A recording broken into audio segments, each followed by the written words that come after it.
200 करोड़ का प्रोजेक्ट एक hi tech engine में आई किसी प्रॉब्लम्स की वजह से रुका पड़ा था।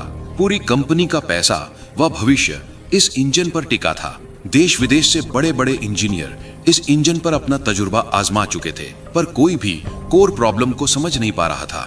तभी इस कंपनी का एक युवा सफाई कर्मचारी इंजन को ठीक करने का आत्मविश्वास दिखाता है। हर किसी की नजरें इस युवा पर टिक जाती है। वहां खड़े तमाम बड़े इंजीनियर इसकी बेइज्जती करने लगते हैं, खूब मजाक उड़ाया जाता है। लेकिन उसके बाद इस कर्मचारी ने जो किया, उसने हर किसी की बोलती बंद कर दी। आखिर इस सफाई कर्मचारी की असलियत क्या थी? किस मजबूरी ने इसे सफाई कर्मचारी बना दिया था? इससे पहले कि शानदार सीख और मोटिवेशन से भरे इस वीडियो को शुरू करें, आप चैनल को सब्सक्राइब कर लो ताकि जिंदगी बदल देने वाली ऐसी वीडियो आपको रोज मिलती रहे। कहानी की शुरुआत होती है बैंगलोर के रिंग रोड के नजदीक स्थित ये विशालकाय लग्जरी बिल्डिंग से, जो कि टेक जोन ऑटोमोबाइल कंपनी की है।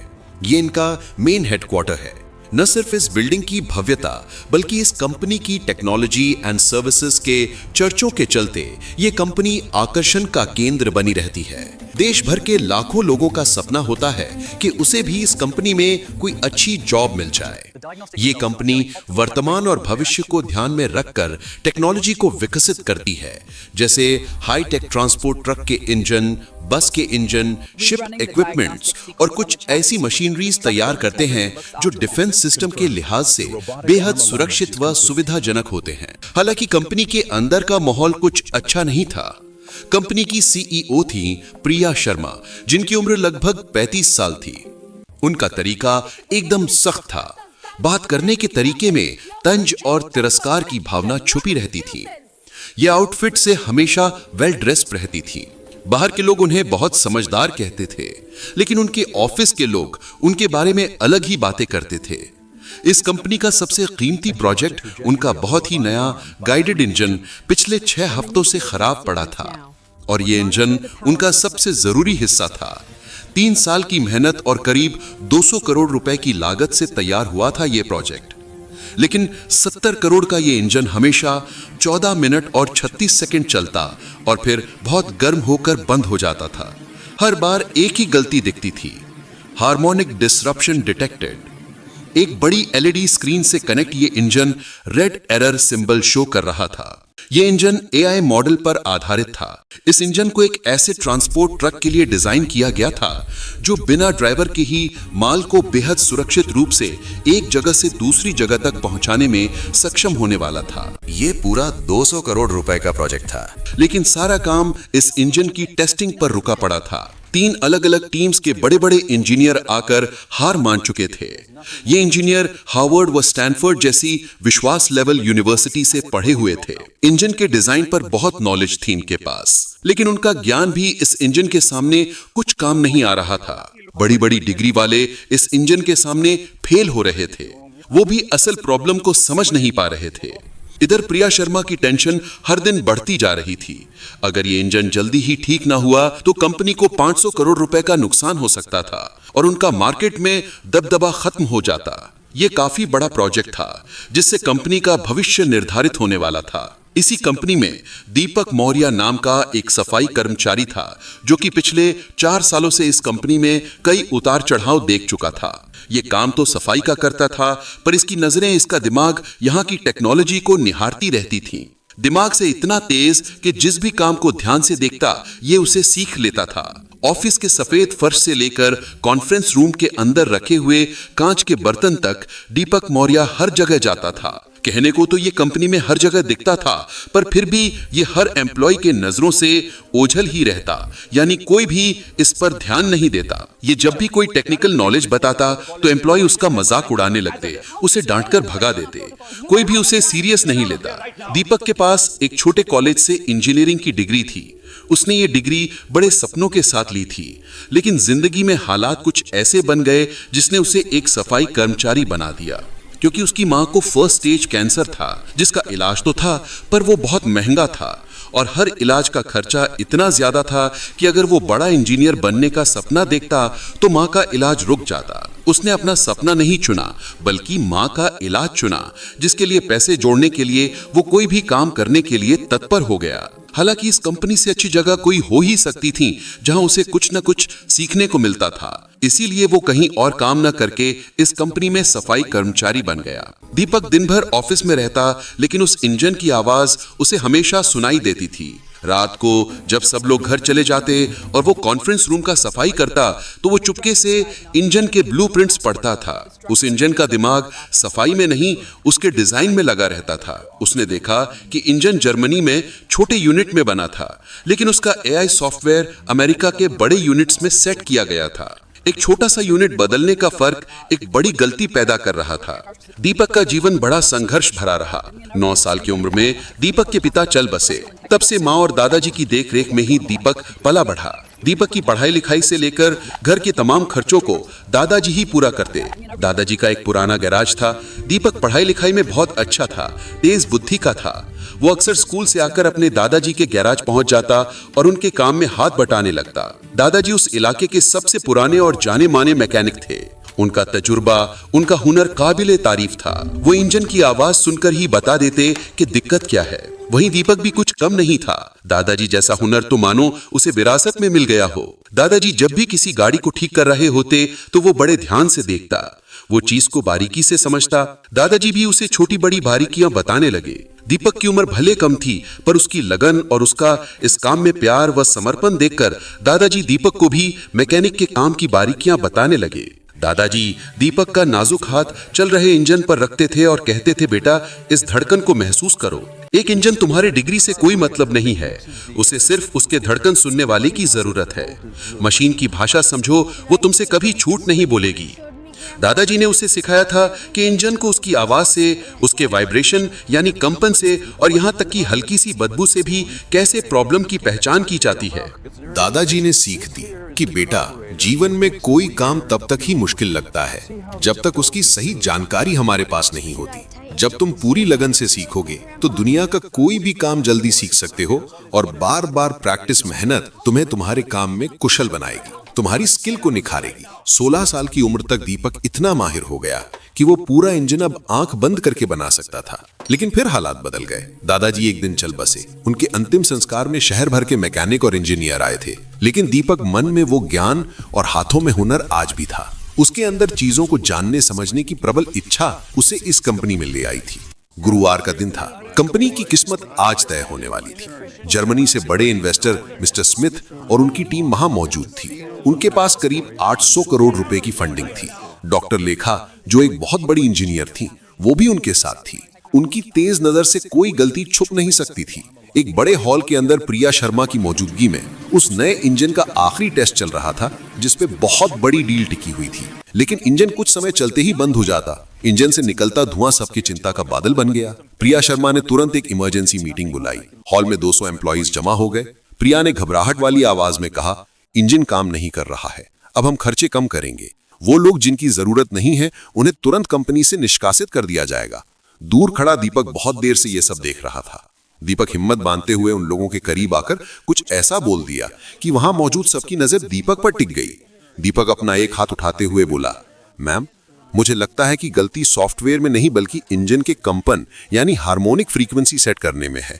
200 लोगों के चेहरे एक साथ दीपक की तरफ मुड़ गए। मिस्टर स्मिथ और डॉक्टर लेखा भी हैरानी से आगे झुक गए। प्रिया शर्मा का गुस्सा आसमान छू रहा था। वो सबके सामने दीपक को जलील करने के लिए तंज कसते हुए बोली, ओए देखो, हमारे सफाई कर्मचारी को इंजीनियरिंग का ज्ञान हो गया। जिस मशीन को इतने बड़े इंजीनियर ठीक नहीं कर पाए, वो तुम ठीक करोगे। वहां मौजूद कुछ एम्प्लॉय दीपक को तिरस्कार की नजर से देख रहे थे, तो कुछ हैरान भी थे कि इसे इतना सब कैसे पता। प्रिया शर्मा फिर से तिल मिलाते हुए बोली, अबे घोंचू, तुम्हें पता भी है ये इंजन कितने जाए? ये कोई आम गाड़ी या गैरेज में खराब पड़ा साधारण इंजन नहीं जिसे तुम ठीक कर दोगे। कोई जानकारी है तुम्हें इसके बारे में जो उठाए मुंह बोल दिया कुछ भी? दीपक एक बार फिर आत्मविश्वास के साथ बोला, अरे मैम, मुझे एक चांस तो दीजिए, मैं इंजन की कोर प्रॉब्लम को समझ रहा हूँ। दीपक रिक्वेस्ट करता ही जा रहा था। वहां मौजूद डॉक्टर लेखा ने दीपक के चेहरे पे एक आत्मविश्वास देखा। उन्हें लगा कि शायद ये कुछ कर सकता है, इसे एक मौका मिलना चाहिए। डॉक्टर लेखा टोकते हुए स्वर में, रुकिए मिस प्रिया जी, हमें लगता है इस व्यक्ति को एक मौका देना चाहिए। हो सकता है कोई बात बन जाए, और वैसे भी हमारे पास दूसरी कोई ऑप्शन नहीं। एक से बढ़कर एक इंजीनियर अपनी कोशिश कर चुके हैं, पर किसी भी इसकी प्रॉब्लम पकड़ में नहीं आई, तो एक बार इसका भी देख लेते हैं। तभी भीड़ से भी आवाज आई, हाँ एक मौका दिया जाए। प्रिया शर्मा एक शर्त रखते हुए बोली, ठीक है दीपक, ये तुम्हारा चैलेंज है। तुम्हारे पास ठीक 2 घंटे हैं। इस 200 करोड़ के इंजन को सबके सामने ठीक कर दो। अगर तुम कामयाब हुए तो तुम्हें तुरंत सीनियर इंजीनियर बना दिया जाएगा, और अगर तुम फेल हो गए तो सिर्फ नौकरी नहीं जाएगी, तुम्हें हमेशा के लिए इस बिल्डिंग से बाहर कर दिया जाएगा। और मैं खुद तुम्हारे बारे में सबको बताऊंगी कि तुम कितने बड़े नाकामयाब आदमी हो। प्रिया मनी मन सोच रही थी कि ये सफाई कर्मी क्या ही जानता होगा, उल्टा और खराब कर देगा। चलो अच्छा है, अगर इंजन में कोई खराबी आई तो मैं सारा इल्जाम उन तमाम लोगों पर लगाऊंगी जो भी इसे बढ़ावा दे रहे हैं, इसका सपोर्ट कर रहे हैं। दीपक के चेहरे पे कोई डर नहीं था। प्रिया इस सफाई कर्मी से चिड़ी हुई थी और प्रिया को दुनिया के सामने इसका मजाक बनाने का एक मौका मिल गया। प्रिया ने तुरंत अपनी टीम को बोला, इस पूरे चैलेंज को सोशल मीडिया पर लाइव दिखाया जाए। वो चाहती थी कि पूरी दुनिया देखे कि जब एक गरीब आदमी अपनी छोटी औकात से बड़ी चीज को छूने की कोशिश करता है तो क्या होता है। दीपक के दिमाग में सिर्फ दादाजी की आवाज गूंज रही थी। दीपक इंजन को शुरू करने को कहता है, इंजन शुरू किया जाता है। दीपक शांत खड़ा होकर बड़े ध्यान से इंजन की आवाज को सुन रहा था। हर किसी की नजरें जिज्ञासा पूर्वक दीपक को निहार रही थी कि आखिर ये क्या करेगा। डॉक्टर लेखा दीपक के पास आई। उन्होंने धीरे से पूछा, जवान आदमी, क्या तुम सच में ये करना चाहते हो? तुम्हारा पूरा फ्यूचर दांव पर है। दीपक ने उन्हें देखकर जवाब दिया, मैम, मैं अपनी पूरी जिंदगी इंजन की आवाज को सुनता और महसूस करता आया हूं। ये इंजन हमें बता रहा है कि इसको क्या मुश्किल है, हम ही सही से सुन नहीं पा रहे हैं। डॉक्टर लेखा ने सर हिलाया। उनके चेहरे पर अब एक शांति थी। ऐसा लगा कि शायद बात बन सकती है। ये वो कर सकता है जो कोई नहीं कर पाया। दीपक इंजन की तरफ बढ़ा। उसने अपने हाथ उसके लोहे की बॉडी पर रखे। उसने आंखें बंद कर लीं। पहले 30 सेकंड सबको लगा कि वो नाटक कर रहा है। कुछ इंजीनियर्स हंस भी रहे थे, लेकिन डॉक्टर लेखा ने देखा कि दीपक के चेहरे के रंग बदल रहे हैं। वो इंजन की धड़कन सुन रहा था। ये खुद से ही लड़ रहा है। तभी दीपक गंभीर स्वर में बोला, एआई सिस्टम ठीक है, लेकिन वो ऐसी मैकेनिकल प्रॉब्लम्स को ठीक करने की कोशिश कर रहा है जो है ही नहीं। उसने मिस्टर स्मिथ की ओर देखते हुए जिज्ञासा भरे स्वर में पूछा, सर, ये इंजन जर्मनी में छोटे यूनिट्स पर बना था क्या? मिस्टर शुमिट ने चुपचाप सर हिलाया और धीमे स्वर में कहा, हाँ, लेकिन एआई को अमेरिका में सेट किया गया है। इस पर दीपक तुरंत बोला, वही तो पहला प्रॉब्लम है। जर्मनी और अमेरिका के यूनिट्स में बहुत छोटा फर्क है। एआई सॉफ्टवेयर एक अलग धड़कन की उम्मीद कर रहा है, लेकिन इंजन के पार्ट्स उसकी बात नहीं मान पा रहे हैं। यह ऐसा है जैसे एक गाना हो जहां हर स्वर थोड़ा सा अलग धुन पर निकल रहा हो। इंजन पुनः बंद हो गया। दीपक ने बोला, इंजन को दोबारा शुरू करो और इस बार स्पीड को धीरे धीरे बढ़ाना।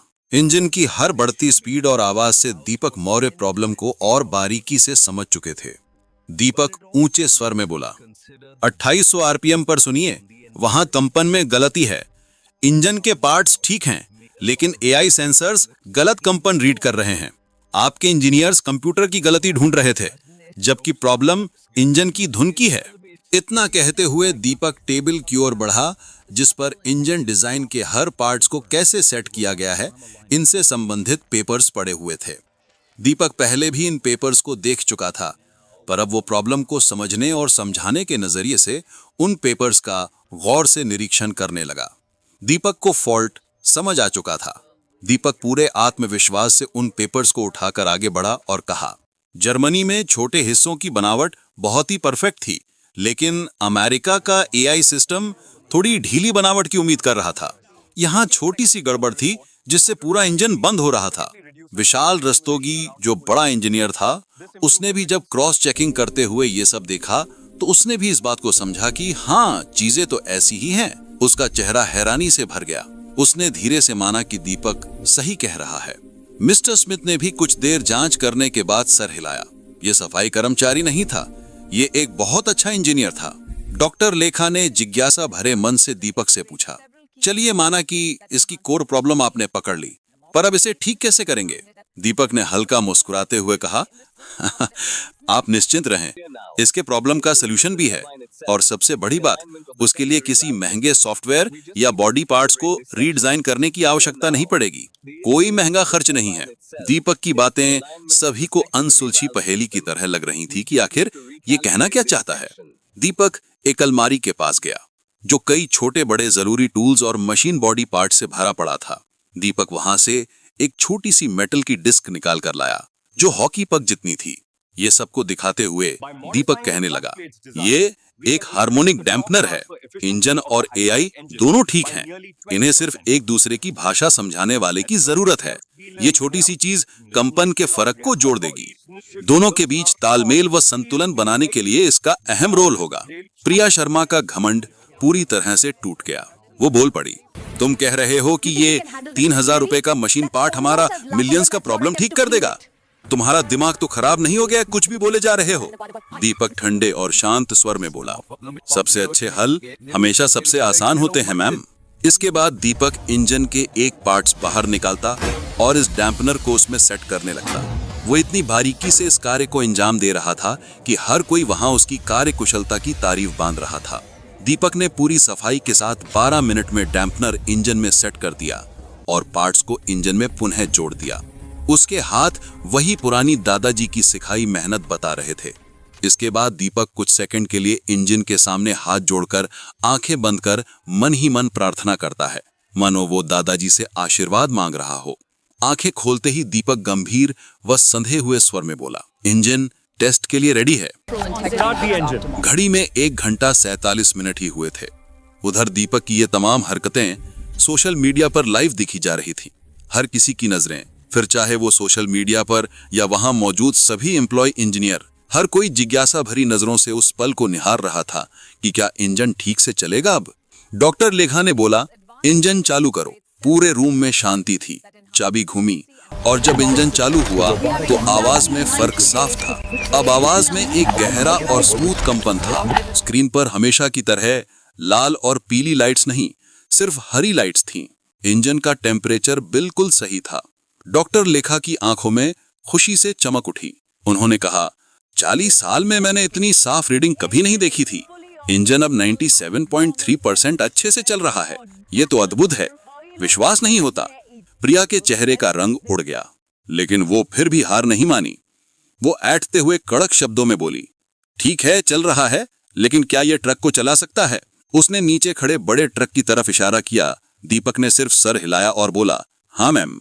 इंजन की पावर ट्रक के सिस्टम्स में चली गई। पहली बार 6 हफ्तों में वो बड़ी गाड़ी चालू हो गई। वो ट्रक पार्किंग से बाहर निकला। इंजन की पावर और एआई के जटिल कमांड सिस्टम के तालमेल पर ट्रक बेहतरीन तरीके से चल रहा था और हर रूल को फॉलो कर रहा था। वो ट्रक 37 मिनट तक चलता रहा। मिस्टर स्मिथ और उनके साथी बहुत खुश हुए। ये परफॉर्मेंस उनके सारे पुराने प्लान से भी बेहतर थी। डॉक्टर लेखा ने जब इंजन बंद करने को कहा तो पूरे रूम में सबने सुकून की सांस ली। 6 हफ्ते की नाकामयाबी सिर्फ 1 घंटा 47 मिनट में ठीक होकर बड़ी सफलता में बदल गई थी, और वो भी एक सफाई कर्मचारी के हाथ से। डॉक्टर लेखा आगे बढ़कर दीपक से हाथ मिलाया। तुम्हारी समझ और हल दोनों बहुत अच्छे थे। तुम्हारे दादाजी को गर्व होगा। मिस्टर स्मिथ ने तुरंत घोषणा करते हुए कहा, हम अपना इन्वेस्टमेंट 20% बढ़ा रहे हैं, लेकिन हमारी एक शर्त है। हमारी यूरोपियन इंजन टीम को मिस्टर दीपक मौर्य ही लीड करेंगे। 20% ज्यादा पैसा मतलब कंपनी के लिए बहुत बड़ा बदलाव था। डॉक्टर लेखा ने बिना देर किए दीपक को तुरंत डायग्नोस्टिक्स इंजीनियर बना दिया। उसकी तनख्वाह 3 गुना हो गई और उसे कंपनी शेयर्स भी मिले। दीपक की आंखों में कामयाबी की चमक के साथ खुशी के 2 आंसू भी थे। दीपक अब दिखने वाला सफाई कर्मचारी नहीं, वो कंपनी का सबसे जरूरी इंजीनियर बन गया। प्रिया शर्मा खिड़की के पास एकांत खड़ी थी। उसका लाइव स्ट्रीम अभी भी चल रहा था, लेकिन लोग अब उसे ही गुस्सा दिखा रहे थे। लोग रोहन की तारीफ कर रहे थे और प्रिया के घमंड पर सवाल उठा रहे थे। 2 हफ्तों के अंदर सारी चीजें बदल गईं। बोर्ड ने प्रिया की लीडरशिप पर सवाल उठाए। उसके पुराने ईमेल्स जिसमें उसने रोहन की बेइज्जती की थी, सबूत बन गए। प्रिया शर्मा को सीईओ की पोस्ट से हटाकर सिर्फ स्ट्रेटेजिक एडवाइजर बना दिया गया। उसकी तनख्वाह भी बहुत कम हो गई और उसके सारे बड़े फैसले लेने की पावर छीन ली गई। उसे एक बड़ी गलती का सामना करना पड़ा। दीपक की जिंदगी पूरी तरह बदल गई। उसको नया ऑफिस, नई कार और सबसे ज्यादा इज्जत मिला। कंपनी ने एक नया नियम बनाया कि अब हर एम्प्लॉय की बात को, चाहे वो किसी भी छोटी पोजीशन पर हो, ध्यान से देखा जाएगा। रोहन की कहानी की वजह से कंपनी का स्टॉक भी 15% बढ़ गया। 6 महीने बाद दीपक अब जर्मन इंजीनियर्स के साथ मिलकर काम कर रहा था। उसकी मां का इलाज अब पूरा हो चुका था। उसके घर में दादाजी की तस्वीर और उसका पुराना डिप्लोमा आज भी रखा था, लेकिन अब उनके साथ नए अवार्ड्स भी थे। एक दिन प्रिया शर्मा रोहन के पास आई, एकदम सिंपल कपड़ों में। उसका पुराना अहंकार खत्म हो गया था। वो विनम्र स्वर में बोली, दीप, मुझे माफी चाहिए, मैं तुम्हारी तरह लीडर बनना सीखना चाहती हूँ। दीपक को दादाजी और माँ की सीख याद आई कि सबको एक मौका मिलना चाहिए। दीपक बोला, बहन, तुम्हें सिर्फ मशीन की धड़कन सुनना ही नहीं, लोगों की बात सुनना भी सीखना होगा। प्रिया मुस्कुरा उठी। तो दोस्तों, इस तरह हुनर, तजुर्बा और अच्छे संस्कार ने जिद और घमंड को हरा दिया। सच्चा ज्ञान बड़ी डिग्री में नहीं, दिल और दिमाग की समझ में होता है। अगर आपको ये कहानी पसंद आई तो प्लीज इस चैनल को लाइक, सब्सक्राइब करना मत भूलिएगा। आप हमारी वीडियो किस शहर से देख रहे हैं, कमेंट में जरूर बताएं।